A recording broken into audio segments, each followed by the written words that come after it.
Amerikaning Xitoyda turishliq bosh elchisi Sharqi Turkistonning vaziyat ahvolini tekshirishga rag'batlantirildi. 5 aprel Amerika Ovozi radiosi xabarida bildirilishicha, Amerikadagi ikki cho'ng partiya, Cumhuriyetchilar partiyasi va Demokratchilar partiyasi parlament ma'muriy idorasi Xitoy ishlari komitetining mas'uli va birlashmaning mas'ullik vazifasini o'tayotgan parlament a'zosi Marco Rubio bilan Avam palata a'zosi Chris Shimis qatorliqlar Çarşamba günü Amerika'nın Xitoyda turishliq bosh elchisi Terry Bulanstadtga Sharq Turkistonning vaziyat ahvolini tekshirish haqida maktub yozgan. Maktubda Xitoyning Sharq Turkistonda elib berayotgan kelmas tutish, zo'r turkumda kuzatish uskunalari orqali kuzatish ahvollarini tekshirishini, bo'libmi chet elda Sharq Turkiston mustaqillik da'vosi xizmatini qilayotgan yetakchi kishilar hamda muxbirlarning oilasi va tuqqanlarini tutqun qilish ahvollarini surishti qilishni jiddiy xizmat qatorida qilish.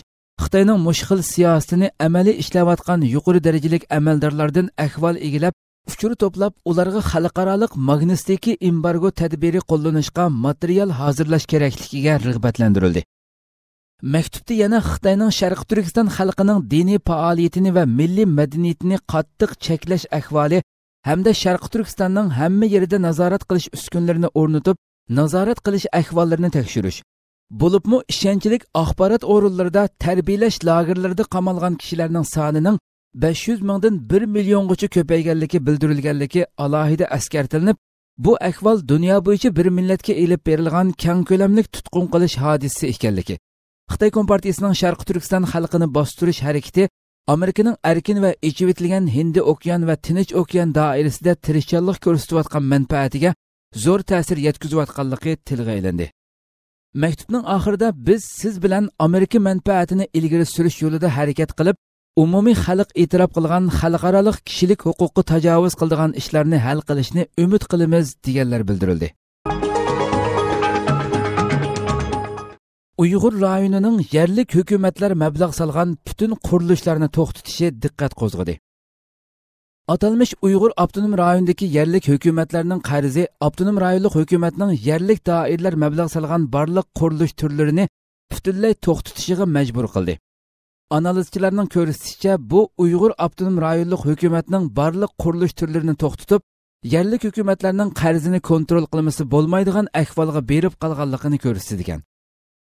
Atalmış Uyghur Abdunum rayonlik islohot taraqqiyot komiteti o'tgan hafta e'lon qilgan bayonotida yerlik doirlarning 2017-yili 1-oydan boshlangan har bir qurilish turini inchkilik bilan ko'zdan kechirishi, xususan 2017-yili 7-oydan boshlangan qurilish turlarini ko'zdan kechirib, yerlik hukumatlarning bu qurilish turlarini puturishga yetarli mablag'i bor yo'qligini aniqlashni talab qilgan. Yerlik hukumatlarning banklarga qarzga bo'g'ilib qolishi Xitoy pul muomala sistemasiga besim paydo qilib kelayotgan og'ir masala. Atalmış Uyghur Abdunum rayoni yerlik hukumatlarning qurilish turlarini to'xtatib, Xitoy Moliya ministrligining yerlik hukumatlarning qarzini kontrol qilish haqidagi chaqiriqiga eng aktiv ovoz qo'shgan rayondir. Mutaxassislarning ilgari surishicha, yerlik hukumatlarning qarzga bo'g'ilib qolishiga uy mulk savdosi sabab bo'lgan.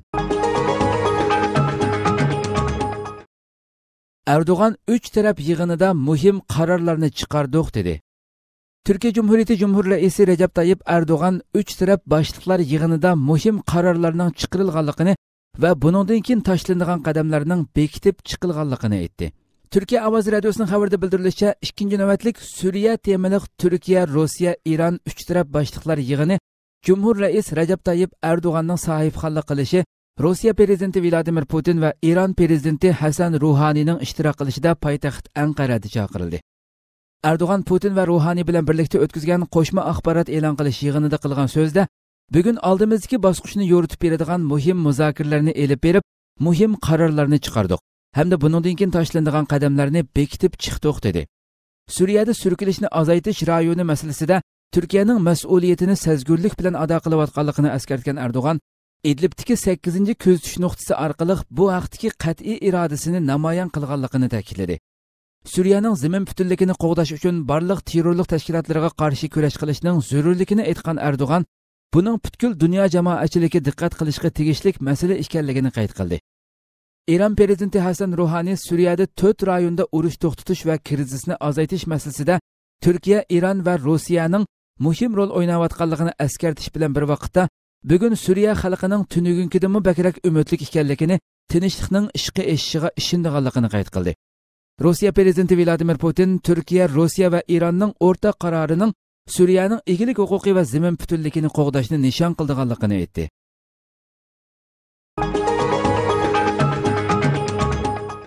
Alex Wong Trump hukumatining yangi strategiyasi Xitoyga qarata bir cho'ng ogohlantirishdir dedi. Amerikaning Sharqiy Osiyo va Tinch okean ishlariga mas'ul muavin tashqi ishlar ministri Alex Wong dushanba kunidagi axborot e'lon qilish yig'inida Trump hukumatining erkin va ichivitilgan Hindi Tinch okean strategiyasi nomidagi plani haqida tushuntirish berdi. Ichki tijoratchi jurnalining xabar qilishicha, Alex Wong so'zida Xitoyni hech tilga olmagan bo'lsa-mu, lekin boshdan oxir Xitoyni ogohlantirgan va mazkur rayondagi davlatlarni haq huquqlarida ching turishga ilhomlantirgan.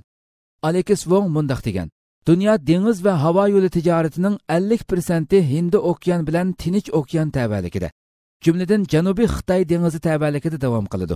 Shunga dengiz va havo yo'llari mazkur rayonning jon tomiri. Bu tomir ochiq va erkin bo'lishi kerak. Alex Wong yana tabalikdagi davlatlarning egilik huquqining mustahkam bo'lishi va besimdan xoli bo'lishi kerakligini eskartib, Xitoyning rayondagi ta'sir kuchiga va territoriya talash tortishlariga ishorat qilgan. Xabarda deyilishicha, Alex Wong yana Xitoyning iqtisodiy kuchini xato qo'llanayotganligiga ishorat qilib, davlatlarning boshqalarga yordam berganda ularni beqindirish yoki bo'yin agdirish uchun emas, balki shu davlat xalqining turmush saviyasini yuksaltirishni maqsad qilishi kerakligini ta'kidlagan. Alex Wong dushanba kunidagi bu axborot e'lon qilish yig'inida Hindistonga madhiya o'qigan va Hindistonning demokratik tuzumi orqali ochiq va erkin xalqaro savdoda yetakchilik rol o'ynay oladiganligini tilga olgan. Mazkur xabarda yana Trump hukumatining Amerika tashqi siyosatini Osiyoga markazlashtirganligi, Shimoliy Koreya masalasidagi taraqqiyot, Xitoyga qarata qo'llanayotgan chegara beji qo'yish tadbiri va 2 yildan buyon Tinch okeanda Amerika dengiz armiya manevrining ko'payganligi qatorliqlar paketlar bilan ko'rsatilgan.